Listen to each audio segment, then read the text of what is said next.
जी report one ॾिठी नाज़रीन। उन खां पोइ मूंखे ॿुधायो पनो आखिल वासी प्रेमी जोड़े कराची जी अदालत में प्यार जो परणो करे छॾियो। जोड़ो आदिलपुर पहुची दाहींदे चयो त मर्ज़ी मौजूब पसंदि जो परणो करण बाद माइट जान जा वेरी बणिजी धमकियूं ॾेई रहिया आहिनि। पनो आखिल वासी प्रेमी जोड़े कराची जी अदालत में प्यार जो परणो करे छॾियो। जोड़ो आदिलपुर पहुची दाहींदे चयो त मर्ज़ी मौजूब पसंदि जो परणो करण बाद माइट जान जा दुश्मन बणिजी चुका आहिनि। तफ़सील मालूम कयूं था माजिद कलवर खां। जी माजिद कलवर, कहिड़ा तफ़सील आहिनि?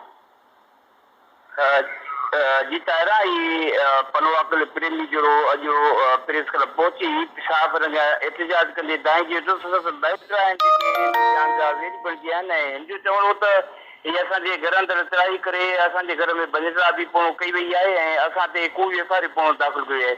हिन जो चवणु आहे त प्यार जो कोन तव्हां उते जेका नारी आहे जेके माइट आहिनि इहो असां ते जेको आहे त सख़्तु नाराज़ ख़तमु न करे। हिननि चयो त असांखे जेको आहे त ताफ़ ऐं इंसाफ़ फराहम कयो ऐं असांजे मथां जेके दाख़िल कोई एफआईआर में पूरी ख़तमु कई वञे। जी ठीकु आहे, महिरबानी अव्हां जी माजिद कलवर तफ़सील ॼाणंदा आहियो।